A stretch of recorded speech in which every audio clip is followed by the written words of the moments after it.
আসসালামু আলাইকুম। আজ আমি তেলাপোয়া মাছের লেজ দিয়ে মজাদার রেসিপি বানিয়ে দেখাবো আপনাদেরকে। তো রেসিপিটি দেখার জন্য আমার সাথেই থাকুন। রেসিপিটি বানানোর জন্য প্রথমে একটি ঝিঙা নিয়েছি। ঝিঙাটা আমি খোসা ছাড়িয়ে নিয়েছি। খোসা ছাড়িয়ে নিয়ে আমি ছোট ছোট পিস করে কেটে নিয়ে ধুয়ে নিয়েছি।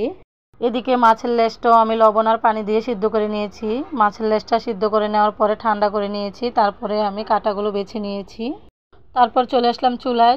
প্রথমে একটি প্যান বসিয়ে দিয়েছি। প্যানে কিছু তেল দিয়ে দিয়েছি। তেলটা গরম হওয়ার পরে দিয়ে দিয়েছি আমি বেশি করে পেঁয়াজ কুচি।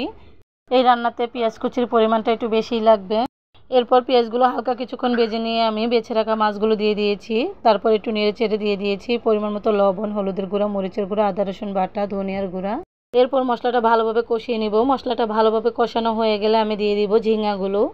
আমি এখানে ঝিঙা দিয়েছি, আপনারা চাইলে দুন্দুলও দিতে পারেন, কোনো সমস্যা নেই, কারণ ঝিঙা আর দুন্দুল একই রকম দেখা যায়। এরপর নেড়েচেড়ে একটা ঢাকনা দিয়ে ডেকে কিছুক্ষণ কষিয়ে নিব। ফিরে আসছি কিছুক্ষণ পর। তরকারিটা কিছুক্ষণ কষিয়ে নিয়েছি। এরপর ঢাকনাটা খুলে নেড়েচেড়ে আমি দিয়ে দিব অল্প পরিমাণ পানি। পানি দেওয়া হয়ে গেলে নেড়েচেড়ে একটা ঢাকনা দিয়ে ডেকে 5 মিনিটের মতো রান্না করে নিব।